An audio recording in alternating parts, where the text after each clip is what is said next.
Et pour nous en dire plus sur le fonctionnement des programmes FXB sur le terrain, la directrice générale de FXB International nous a rejoint, Christine Eggs. Bonjour, ça te fait rire quand je dis ça comme ça, parce que je suis censée être Bonjour, hyper sérieuse et dire bonjour Christine Eggs. Vous allez Bonjour bien? Sophia. Merci de nous Ça va avoir très rejoints. bien. Merci de m'accueillir. Alors Christine, le processus pour sélectionner, en quelque sorte, on n'aime pas tellement ce mot, mais en réalité c'est un peu de ça dont il s'agit, les bénéficiaires, comment est-ce que ça se passe concrètement sur le terrain? Alors nous allons toujours donner la priorité aux mamans qui sont seules avec leurs enfants, aux familles très nombreuses, aux grands-parents qui ont recueilli des enfants, ça arrive très souvent, et à des familles composées uniquement d'adolescents. Pour les sélectionner, on va s'appuyer en fait sur les communautés, les leaders locaux et les associations locales pour aller vers les plus vulnérables et, comme le disait Stan avant, pour créer les groupes des villages FXB. D'accord. Et une fois que la famille, que ces familles ont été sélectionnées, comment est-ce que vous procédez? Alors on va commencer par la nutrition, et c'est très logique. La vaste majorité de nos participants ne mangent pas à leur faim au départ du programme.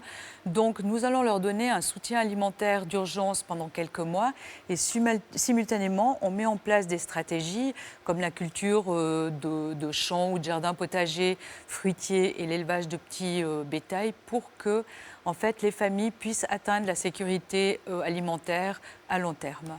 Alors vous allez voir, moi je vais être beaucoup plus sérieux que Sophia pendant toute l'émission. On vient de le dire, la raison d'être du programme, c'est de s'occuper des enfants. Absolument. Et donc à ce titre, évidemment, vous avez une action sur l'éducation qui est extrêmement forte. Oui. Alors vraiment, on va s'assurer que tous les enfants soient à l'école. C'est une condition sine qua non, en fait, pour les familles, d'envoyer tous les enfants à l'école, y compris les filles, dans certains pays. Et on va demander aux adolescents d'entreprendre des apprentissages, des formations professionnelles. Et pour ça, on va donner un soutien financier dégressif aux familles pendant les 3 ans du programme. Et alors, on a bien vu aussi dans le reportage de Dorothée qu'il y a les adultes aussi, parfois, qu'il faut accompagner. Est-ce qu'eux aussi bénéficient de cette action pour l'éducation? Oui, pour FXB, en fait, l'éducation s'entend au sens le plus large du terme. Et en fait, on va faire en sorte que les participants et les communautés aient accès à des informations sur des questions de santé cruciales. Et sociale, santé sociale cruciale. Comme Voilà. par exemple le planning familial? Voilà, exactement. Tout au long des 3 années du programme, on va aborder des questions, les droits des femmes et des enfants, l'égalité des genres, la santé sexuelle et reproductive, les violences domestiques ou liées au genre, ou la réduction des risques en cas de catastrophe. Tout ça, ça participe à construire la résilience des familles, à pérenniser les acquis du programme et en fait à faire en sorte que les gens ne retombent pas dans la pauvreté. Et on le disait tout à l'heure, le programme consiste en un accompagnement assez intime et ça va jusqu'à l'hygiène, parce que vous constatez sur le terrain que parfois les bénéficiaires vivent dans des conditions très, Précaires. limites, précaires même. Alors la plupart des participants vivent dans l'insalubrité, dans des logements de fortune. Et en fait, il y a aussi une logique. Ça ne sert à rien d'améliorer la santé, la nutrition et de procurer des revenus si les enfants en rentrant chez eux, ils n'ont pas d'eau. Donc on va procéder à des réparations d'urgence, c'est souvent les toits. Et ensuite, on va aider les familles à construire des latrines, des postes de lavage de mains, des foyers de cuisson améliorés, des douches, etc., etc. Mais on va aussi s'occuper de leur santé. On va référer toutes les familles à une mutuelle de santé, si c'est possible dans le pays, ou les inscrire dans des centres où ils pourront accéder à des soins de santé adéquats.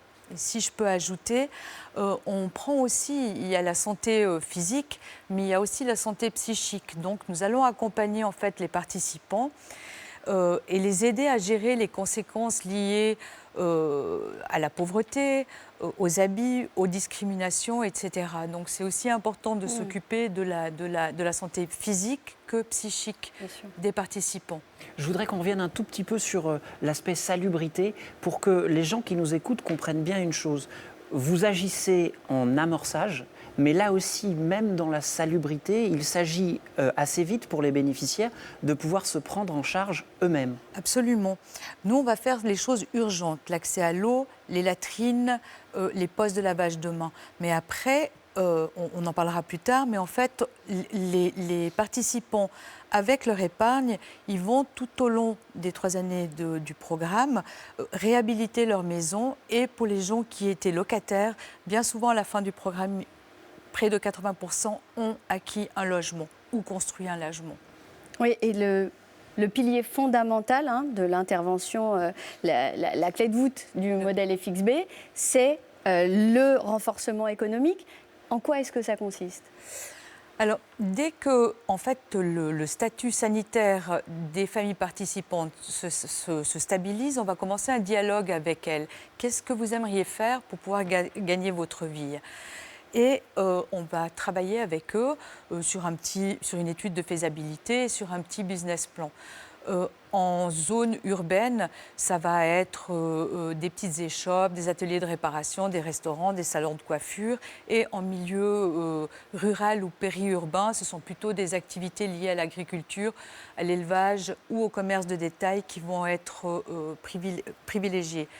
Simultanément, on va créer des groupes d'épargne, de crédit et de soutien qui vont fournir des services simples à ces familles pour qui accéder à des services financiers formels est extrêmement difficile. Et c'est dans ces groupes de bénéficiaires que nous allons donner aux familles participantes en fait, des formations en gestion d'entreprise, ouvrir un compte bancaire et les former à la littérature financière. Une fois que les familles sont prêtes, en fait, on va leur donner, c'est un don, ce n'est pas un prêt, on va leur donner un capital d'amorçage en nature et les aider à lancer une micro-entreprise. Par exemple, pour Dorothée, on a vu, on lui a fourni un étal, une caisse, des chaises, mais on lui a aussi fourni en fait, les premiers stocks de matières premières qu'elle allait vendre sur le marché jusqu'à ce qu'elle réussisse à avoir suffisamment de revenus pour ensuite acheter elle-même ses stocks. Et parallèlement, on a aussi loué pour elle un champ sur lequel elle peut cultiver en fait, les légumes qu'elle va ensuite vendre au marché.